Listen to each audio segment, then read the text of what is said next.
Hello everyone. आज हम लोग पढ़ने वाले हैं क्लास 7th की हिंदी की बुक वीतान से चैप्टर संघर्ष के कारण मैं तुनुक मिजाज हो गया धनराज।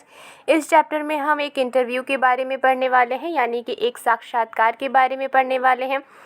इस चैप्टर में हम धनराज पिल्ले के इंटरव्यू के बारे में पढ़ने वाले हैं। तो चलिए इस चैप्टर को शुरू करते हैं। चैप्टर शुरू करने से पहले जान लेते हैं कि इस चैप्टर के हेडिंग का मतलब क्या है, नाम का मतलब क्या है।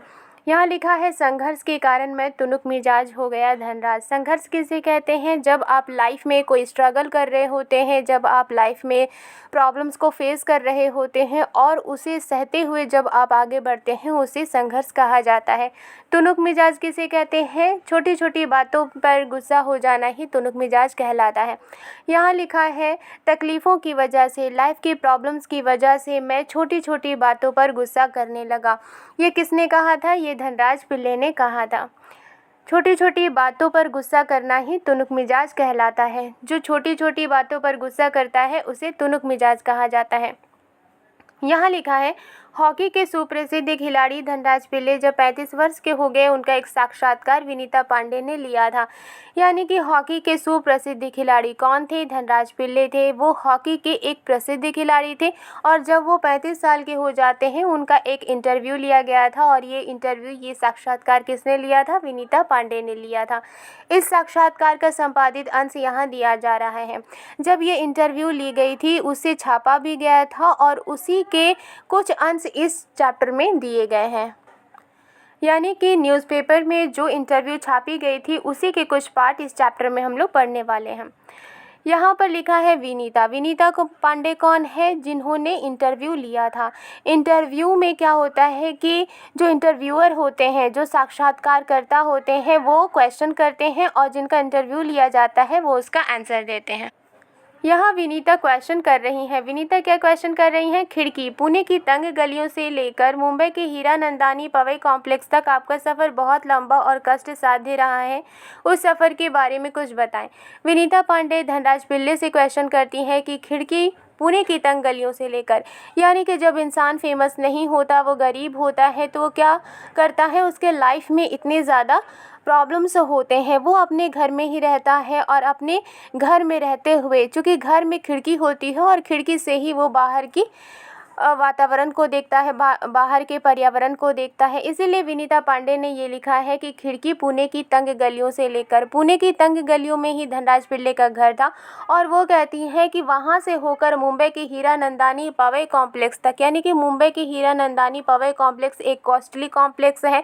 वो कहती हैं कि आप पुणे की तंग गलियों में रहा करते थे, अपने घर में रहा करते थे और घर की खिड़कियों से ही बाहर के पर्यावरण को देखा करते थे, बाहर की दुनिया को देखा करते थे।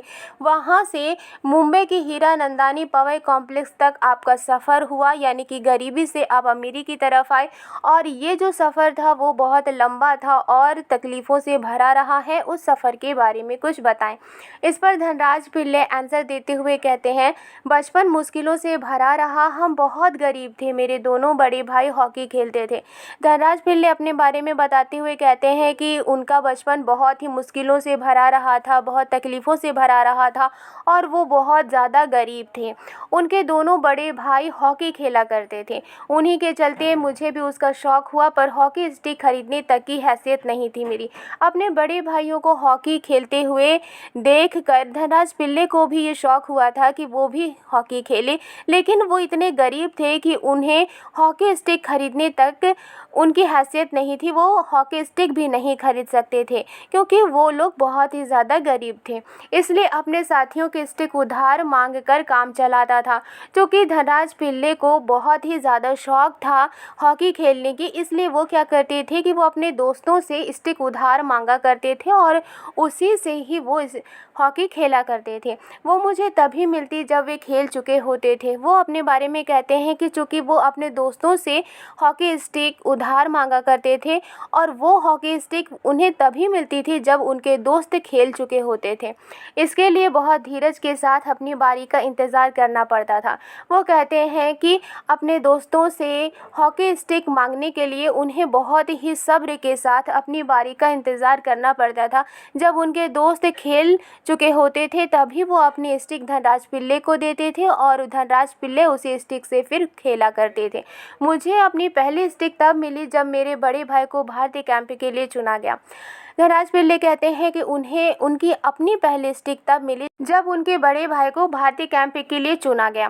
क्योंकि उनके बड़े भाई भी हॉकी खेला करते थे और जब उनके बड़े भाई को भारतीय कैंप के लिए चुना गया तब उन्होंने अपनी हॉकी स्टिक किसे दे दी, अपनी हॉकी स्टिक उन्होंने धनराज पिल्ले को दे दी। उसने मुझे अपनी पुरानी स्टिक दे दी और उनके यानी धनराज पिल्ले के बड़े भाई ने अपनी पुरानी स्टिक धनराज पिल्ले को दे दी ताकि वो हॉकी खेल सके, क्योंकि धनराज पिल्ले को भी शौक था कि वो हॉकी खेले। वो नई तो नहीं थी लेकिन मेरे लिए बहुत कीमती थी क्योंकि वह मेरी अपनी थी। वो कहते हैं कि वो हॉकी स्टिक नई तो नहीं थी, पुरानी थी, लेकिन वो धनराज पिल्ले के लिए बहुत कीमती थी। क्यों कीमती थी? क्योंकि वो उनकी अपनी हॉकी थी और अब उन्हें अपने दोस्तों से हॉकी स्टिक मांगने की ज़रूरत नहीं पड़ती थी क्योंकि उन्होंने किससे प्रैक्टिस करना शुरू कर दिया, उन्होंने अपने भाई के ज़रिए दिए गए हॉकी स्टिक से खेलना शुरू कर दिया।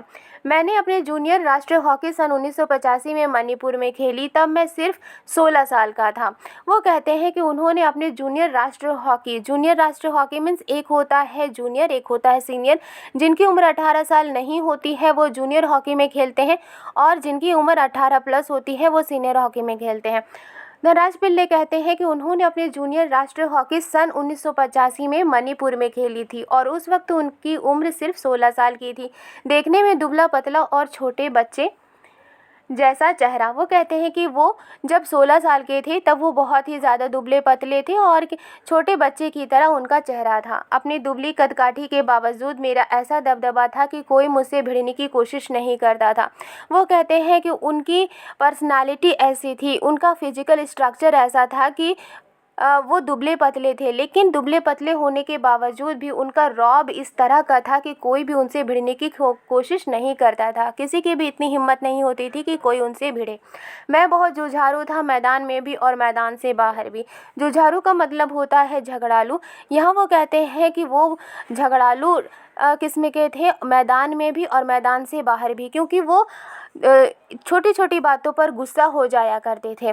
जब वो मैदान के अंदर खेलते थे तो किसी बात पर वो गुस्सा हो जाते थे और जब वो नहीं खेलते थे तब भी किसी बात पर, छोटी छोटी बातों पर भी वो गुस्सा हो जाया करते थे। 1986 में मुझे सीनियर टीम में डाल दिया गया और मैं बोरिया बिस्तरा बांधकर मुंबई चला आया। वो कहते हैं कि 1986 को धनराज पिल्ले को सीनियर टीम में डाल दिया गया था क्योंकि उनकी उम्र अब 18 प्लस हो चुकी थी और फिर उन्होंने अपना बोरिया बिस्तरा बांधा, यानी कि अपने ज़रूरी चीज़ों को बांधा, अपने कपड़े और दूसरी चीज़ों को उन्होंने पैक किया और फिर वो मुंबई चले आए। उस साल मैंने और मेरे बड़े भाई रमेश ने मुंबई लीग में बेहतरीन खेल खेला और उसी साल यानी कि 1986 में धनराज पिल्ले और उनके बड़े भाई जिनका नाम रमेश था, उन्होंने मुंबई लीग में बहुत ही बेहतरीन खेल खेला। हमने खूब धूम मचाई, उन्होंने अपने खेल से बहुत धूम मचाई थी। इसी के चलते मेरे अंदर एक उम्मीद जागी कि मुझे ओलंपिक 1988 के लिए नेशनल कैंप से बुलावा ज़रूर आएगा, पर नहीं आया। क्योंकि उन्होंने मुंबई लीग में बहुत धूम मचाई थी, बहुत अच्छे तरीके से हॉकी खेली थी, इसी के चलते उनके अंदर यानी कि धनराज पिल्ले के अंदर एक उम्मीद जागी थी कि उन्हें ओलंपिक 1988 के लिए 1988 में जो ओलंपिक होने वाली थी उसके लिए नेशनल कैंप से बुलावा ज़रूर आएगा, लेकिन उनका बुलावा नहीं आया। मेरा नाम 57 खिलाड़ियों के लिस्ट में भी नहीं था। वो कहते हैं कि उनका नाम 57 खिलाड़ियों के लिस्ट में भी नहीं था। बड़ी मायूसी हुई जब उन्होंने ये देखा कि उनका नाम 57 खिलाड़ियों के लिस्ट में भी नहीं है, तो उन्हें बहुत उदासी होती है, वो बहुत मायूस होते हैं। मगर एक साल बाद ही ऑलविन एशिया कप के कैंप के लिए मुझे चुन लिया गया। वो कहते हैं लेकिन एक साल के बाद ही उन्हें ऑलविन एशिया कप के कैंप के लिए चुन लिया गया था। तब से लेकर आज तक मैंने पीछे मुड़कर नहीं देखा और जब उन्होंने ऑलविन एशिया कप के कैंप के लिए उन्हें जब चुना गया तब से लेकर वो इंटरव्यू देने तक वो कहते हैं कि उन्होंने पीछे मुड़कर नहीं देखा, यानी कि वो अपने लाइफ में हॉकी खेलते रहे और सक्सेस हासिल करते रहे। यहाँ पर विनीता पांडे धनराज पिल्ले के बारे में लिखती हैं। धनराज पिल्ले के व्यक्तित्व को रेखांकित करते हुए विनीता पांडे ने लिखा है, वह आपको कभी हंसाता है, कभी रुलाता है, कभी विस्मय से भर देता है तो कभी खीज से भी। धनराज पिल्ले के पर्सनालिटी के बारे में, उनके व्यक्तित्व के बारे में विनीता पांडे ने लिखा है कि वो आपको कभी हंसाता है, यानी कि धनराज पिल्ले अपनी बातों से कभी हंसाते हैं, अपनी बातों से कभी रुलाते हैं और कभी हैरानी से भर देते हैं और कभी खिज से भी भर देते हैं। खिज मीन्स झुंझलाहट से भर देते हैं। उसके व्यक्तित्व में कई रंगे हैं और कई भाव। विनीता पांडे कहती हैं कि धनराज पिल्ले के पर्सनालिटी में, उनके व्यक्तित्व में बहुत सारे रंगे हैं और उनमें कई भाव हैं। उसने ठेठ ज़मीन से उठकर आसमान का सितारा बनने की यात्रा तय की है। धनराज पिल्ले के बारे में विनीता पांडे बताते हुए कहती हैं कि वो ठेठ ज़मीन से उठकर, यानी कि वो गरीबी से उठकर आसमान का सितारा, फेमस पर्सनालिटी, फेमस खिलाड़ी बनने की यात्रा तय की है। विनीता नेक्स्ट क्वेश्चन करते हुए पूछती हैं, आपका विद्यार्थी जीवन कैसा रहा? अपने स्कूल के दिनों से आपकी किस प्रकार की यादें जुड़ी हैं? विनीता क्या क्वेश्चन करती हैं? विनीता क्वेश्चन करती हैं कि आपका विद्यार्थी जीवन, यानी धनराज पिल्ले जब स्टूडेंट थे तो उनका विद्यार्थी जीवन कैसा था और स्कूल के दिनों में किस तरह से उनकी यादें स्कूल से जुड़ी हुई हैं, इसके बारे में वो धनराज पिल्ले से पूछती हैं। धनराज पिल्ले इसका जवाब देते हुए कहते हैं, मैं पढ़ने में एकदम फिसड्डी था, यानी कि वो पढ़ने में एकदम पीछे थे। किसी तरह 10वीं तक पहुंचा, मगर उसके आगे तो मामला बहुत कठिन था। वो कहते हैं कि किसी तरह वो 10वीं तक पहुंचते हैं, लेकिन उसके आगे तो मामला बहुत कठिन था, यानी कि क्लास 10th के बाद वो पढ़ना नहीं चाहते थे। एक बात कहूँ, अगर मैं हॉकी खिलाड़ी ना होता तो शायद एक चपरासी की नौकरी भी मुझे ना मिलती। वो कहते हैं कि एक बात कहूँ, अगर मैं हॉकी खिलाड़ी ना होता, यानी कि अगर वो हॉकी खिलाड़ी नहीं होते और चूँकि उनका पढ़ने लिखने में भी मन नहीं लगता था, इसलिए वो कहते हैं कि शायद अगर वो हॉकी खिलाड़ी नहीं होते तो उन्हें एक चपरासी की नौकरी भी नहीं मिलती। आज मैं बैचलर ऑफ साइंस या आर्ट्स भले ही ना हूँ, पर गर्व से कह सकता हूँ कि मैं बैचलर ऑफ हॉकी हूँ। वो कहते हैं कि चूँकि उनका पढ़ाई लिखाई में मन नहीं लगता था, इसलिए उन्होंने आगे पढ़ाई नहीं की। वो कहते हैं कि आज वो बैचलर ऑफ साइंस नहीं है और बैचलर ऑफ आर्ट्स नहीं है, लेकिन फिर भी वो बैचलर ऑफ हॉकी हैं। अगर वो साइंस लेकर पढ़ाई करते तो वो बैचलर ऑफ साइंस कहलाते, अगर वो आर्ट्स लेकर पढ़ाई करते तो वो बैचलर ऑफ आर्ट्स कहलाते। तो वो कहते हैं कि चूँकि आज वो बैचलर ऑफ साइंस और बैचलर ऑफ आर्ट्स भले ही नहीं है, लेकिन वो फ़ख्र से कह सकते हैं कि वो बैचलर ऑफ हॉकी हैं, क्योंकि उन्होंने हॉकी में बहुत ही अच्छा खेला था। हंसते हुए, और मेरी शादी के लिए आप मुझे मास्टर ऑफ हॉकी कह सकते हैं। वो कहते हैं कि हंसते हुए वो कहते हैं कि उनकी शादी के लिए उन्हें मास्टर ऑफ हॉकी कहा जा सकता है, क्योंकि जब किसी की शादी होती है तो पूछा जाता है कि वो किस तरह से कितना पढ़े हैं और उनके लाइफ में उन्होंने क्या सक्सेस हासिल किया है, वो क्या करते हैं। इसीलिए उन्होंने कहा कि उनकी शादी कैसे हुई, क्योंकि वो मास्टर ऑफ हॉकी हैं। चूँकि उन्होंने हॉकी खेला था और वो हॉकी के सुप्रसिद्ध खिलाड़ी थे, इसीलिए उन्होंने खुद को मास्टर ऑफ हॉकी कहा है और इसीलिए हंसते हुए वो कहते हैं कि उन्हें उनकी शादी के लिए मास्टर ऑफ हॉकी कहा जा सकता है। विनीता नेक्स्ट क्वेश्चन करती हैं, आप इतने तुनुक मिजाज क्यों हैं? कभी कभी आप आक्रामक भी हो जाते हैं। विनीता क्वेश्चन करती हैं कि आप इतने तुनुक मिजाज क्यों हैं, यानी कि आप छोटी छोटी बातों पर गुस्सा क्यों करने लगते हैं और कभी कभी आप आक्रामक भी हो जाते हैं। धनराज पिल्ले इसका आंसर देते हुए कहते हैं, इस बात का संबंध मेरे बचपन से जुड़ा हुआ है। मैं हमेशा से ही अपने आप को बहुत असुरक्षित महसूस करता रहा। धनराज पिल्ले कहते हैं कि तुनुक मिजाज का संबंध उनके बचपन से जुड़ा हुआ है। वो हमेशा से अपने आप को असुरक्षित महसूस करते रहे हैं, क्योंकि वो बहुत गरीब थे, उन्हें हर एक चीज़ के लिए तरसना पड़ता था। मैंने अपनी माँ को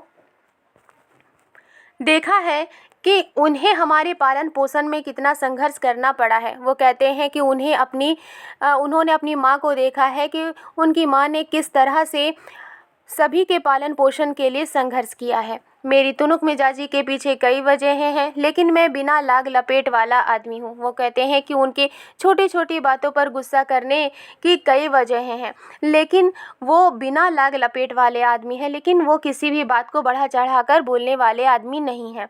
मन में जो आता है सीधे सीधे कह डालता हूँ और बाद को कई बार पछताना भी पड़ता है। वो कहते हैं कि उनके मन में जो भी आता है वो सीधे सीधे कह डालते हैं, लेकिन कहने के बाद में उन्हें कई बार पछताना भी पड़ता है। मुझसे अपना गुस्सा रोका नहीं जाता, दूसरे लोगों को भी मुझे उकसाने में मज़ा आता है।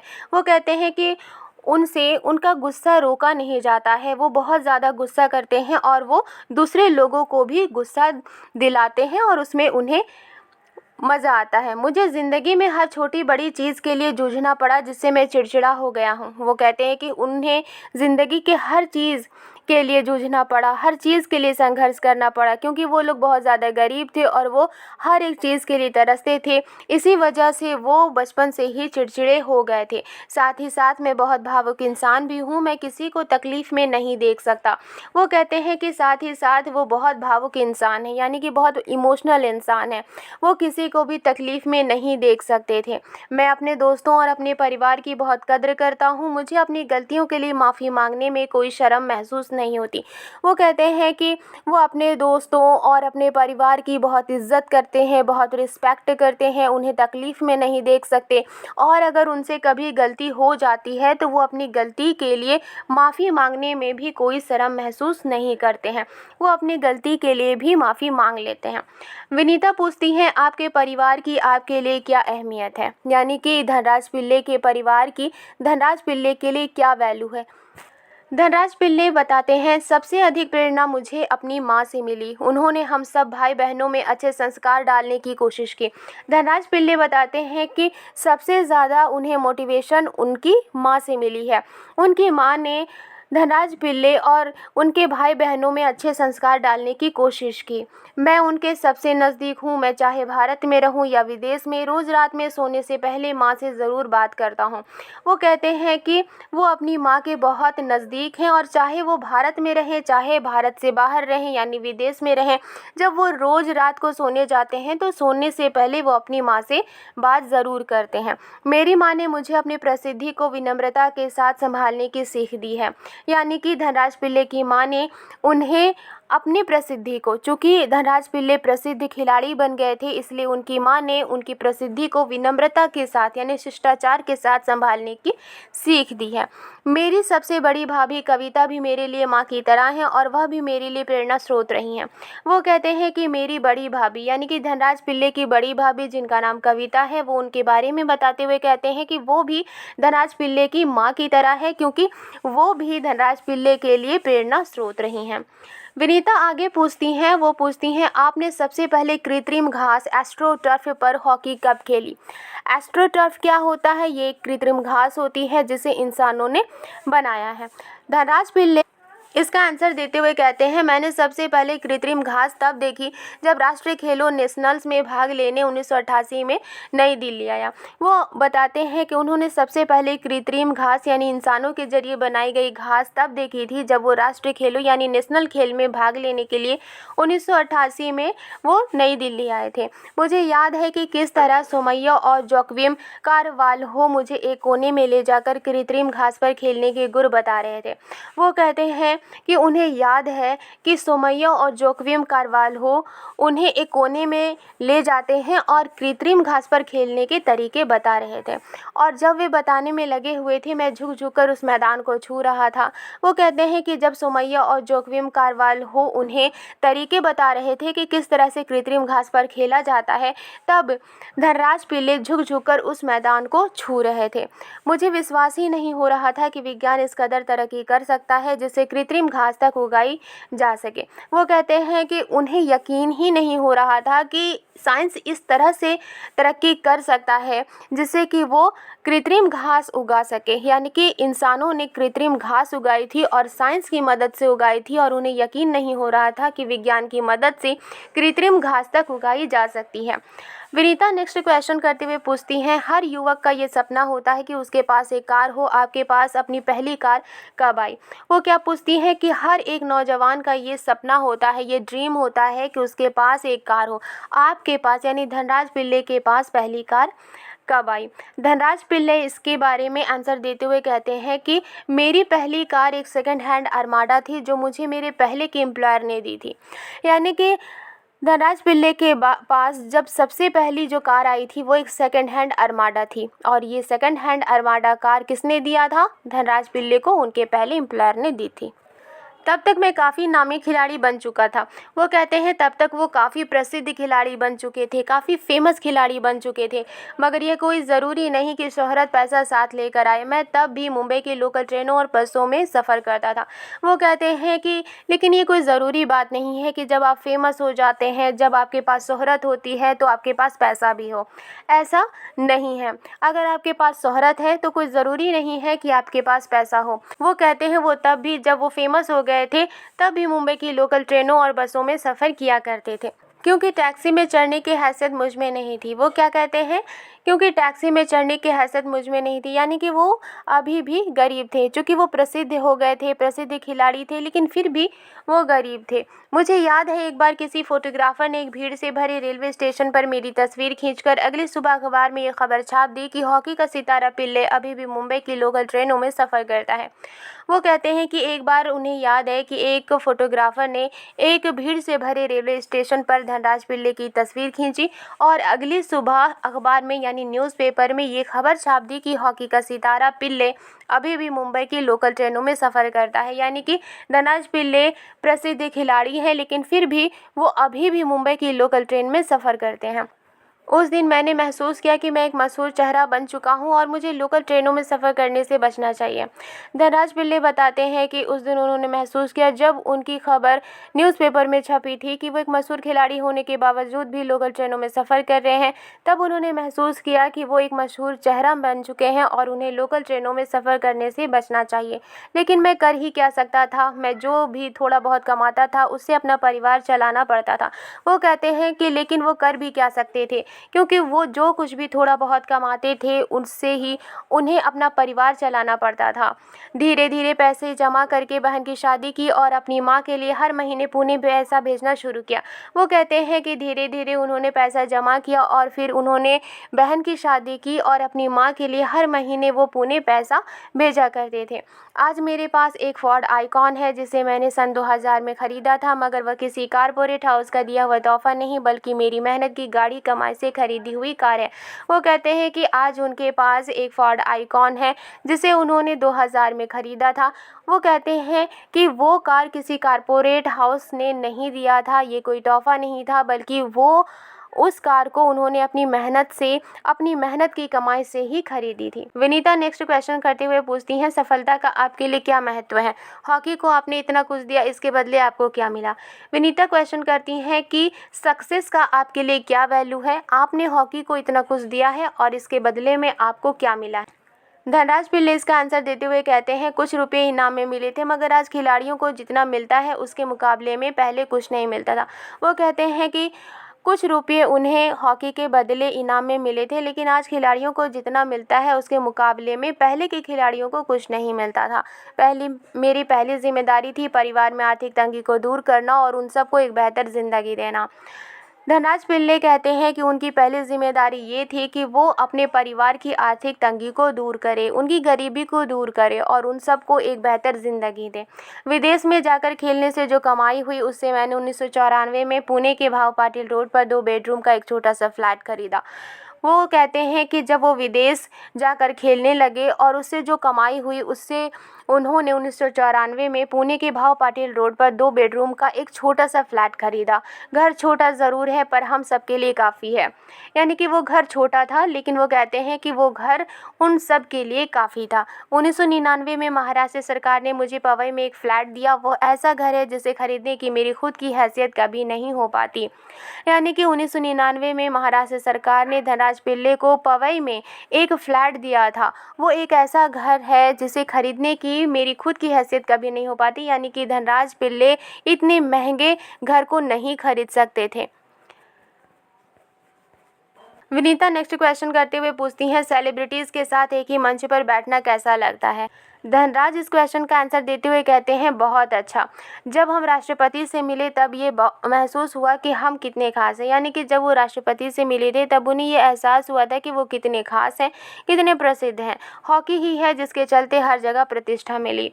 वो हॉकी के बारे में कहते हैं कि ये हॉकी ही है जिसकी वजह से हर जगह इज्जत मिली, हर जगह रिस्पेक्ट मिला। आई होप ये वीडियो आपको पसंद आई है तो लाइक एंड सब्सक्राइब करना मत भूलिएगा। मिलती हूँ नेक्स्ट वीडियो में। Thank you.